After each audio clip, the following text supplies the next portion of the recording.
সালাম আলাইকুম।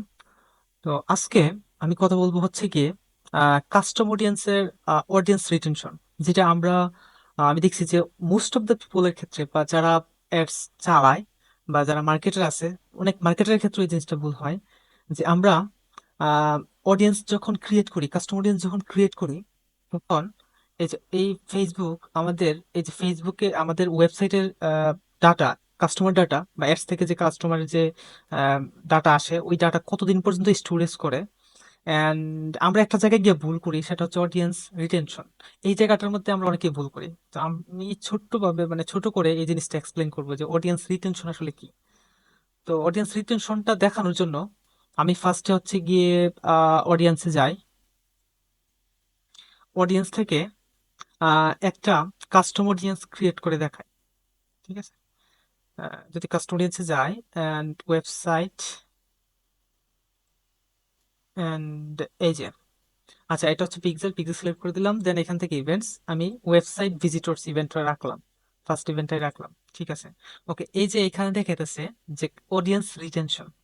এখন আমরা মনে করি যে 30 দিন দিছি মানে হচ্ছে গিয়ে এখানে যে আমার প্রিভিয়াস 30 দিন দিনের যে ডাটাটা আছে, ওই ডাটাটা এখানে থাকবে। মানে আমার প্রিভিয়াস যে 30 দিন অর্থাৎ পিছনের যে 30 দিন মানুষ আমার ওয়েবসাইটে ঢুকছে, ভিজিট করছে, এই ডাটাটা মনে হয় সম্ভবত। কিন্তু আসলে এই জিনিসটা এরকম না, এই ব্যাপারটা আসলে এরকম না। তো আমি দেখছি যে অনেকেই ভুল করে, এবং কি অনেক মার্কেটাররা পর্যন্ত এই জিনিসটা ভুল করে। তারা মনে করে যে 30 দিন মানে হচ্ছে আমার প্রিভিয়াস 30 দিনের ডাটা, বা প্রিভিয়াস 30 দিন যে মানুষ ওয়েবসাইট ভিজিট করছে এইটা ডাটা হয়তো বা। কিন্তু আসলে এই জিনিসটা এটা না।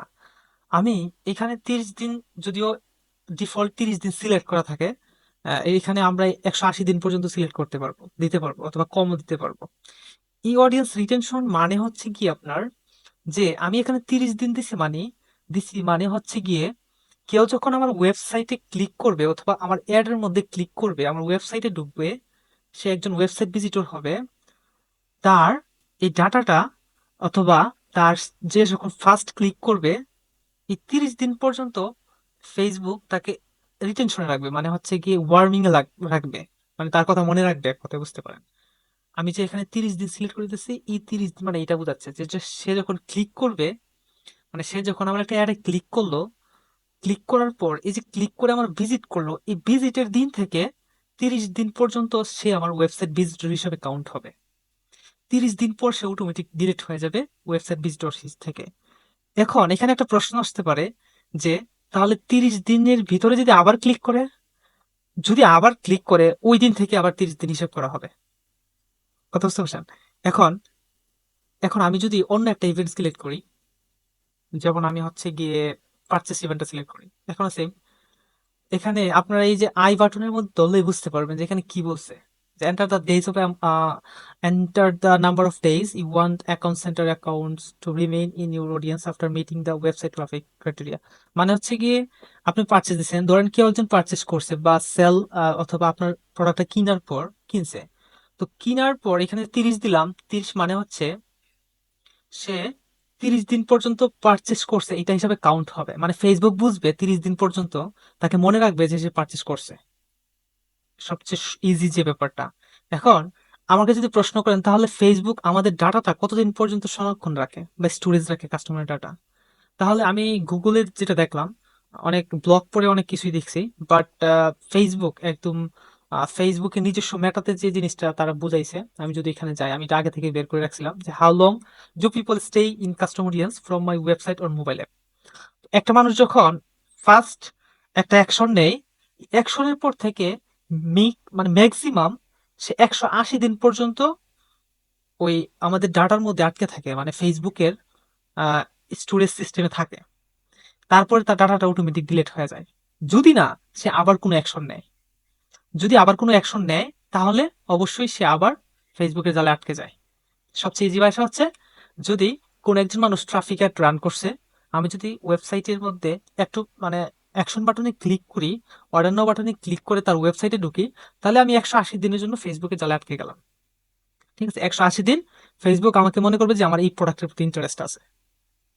এটা হচ্ছে কি ফেসবুকের ডাটা স্টোরেজ সিস্টেম। এর বেশি কাস্টমের ক্ষেত্রে, মানে ওয়েবসাইটের ক্ষেত্রে এর বেশি থাকে না। তো ফেসবুক পেজের ক্ষেত্রে আমরা যে পেজের video views, YouTube views plus হচ্ছে গিয়ে আমাদের ফেসবুক পেজ লাইক, লাইক তো সবসময় থাকে। আমাদের ফেসবুক পেজের এঙ্গেজড অডিয়েন্স অ্যান্ড ফেসবুক পেজের পেজ ভিজিটর্স, মেসেজ, এগুলো আরো লং টাইম থাকে, 365 দিনের মতো থাকে, 1 বছর পর্যন্ত থাকে। ঠিক আছে, তো ওইগুলা আরো লং টাইম পর্যন্ত থাকে। তো যদি ওইটা আমি ভালোভাবে দেখি নাই, এই জিনিসটা হচ্ছে কি আমি দেখলাম যে যেটা হচ্ছে কি আমরা অনেকেই ভুল করি এই যে এই জায়গার মধ্যে মধ্যে যে অডিয়েন্স রিটেনশন আসলে কি। আমরা মনে করি 30 দিন দিছি মানে আমার প্রিভিয়াস 30 দিনের কাস্টমার বা প্রিভিয়াস 30 দিন যারা পারচেস করছে তাদের, আসলে জিনিসটা এটা না। ফেসবুক আপনার যে আগের যে 180 দিনের যে যে পারচেস করছে, আপনার যে ইউনিক কাস্টমার আছে, এটা তারা সে আগে থেকে মানে এখানে যারা আটকে রাখছে, তো ওইখান থেকে সে বুঝে যে কে কে পারচেস করছে আগে। এনাফ ডাটা না থাকলে এখান থেকে আপনি মানে ফেসবুক বুঝতে পারে না। এনাফ ডাটা থাকলে তখন এটা খুব ভালো অপটিমাইজ হয়।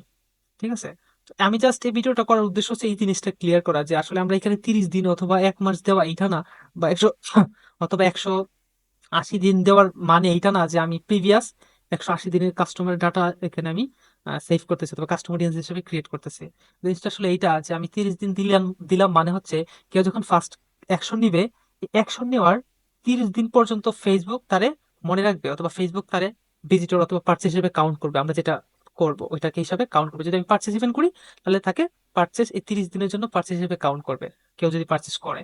আমি যদি ওয়েবসাইট অল ভিজিটর্স একটা ইভেন্ট করলাম, তাহলে কেউ যদি ফার্স্ট সেকশনে ভিজিট করে আমার সাইট, তাহলে তারে ওই 30 দিনের জন্য, অথবা আমি যদি 30 দিন দিয়ে করি আর কি, তাহলে 30 দিনের জন্য তাকে হচ্ছে গিয়ে ভিজিটর হিসেবে কাউন্ট করবে। জাস্ট এতটুকুই। তো আজকে এতটুকুই থাকুক, ইনশাল্লাহ পরের কোনো ভিডিওতে ছোট্ট একটা টপিক নিয়ে কথা বলবো। যদি এখনো পর্যন্ত ইউটিউবে যারা দেখেন যদি লাইক না দেন অবশ্যই লাইক দিয়ে দিবেন। আর ফেসবুকে দেখলে অবশ্যই শেয়ার করবেন। কথা হবে নেক্সট কোনো ভিডিওতে। সালাম আলাইকুম।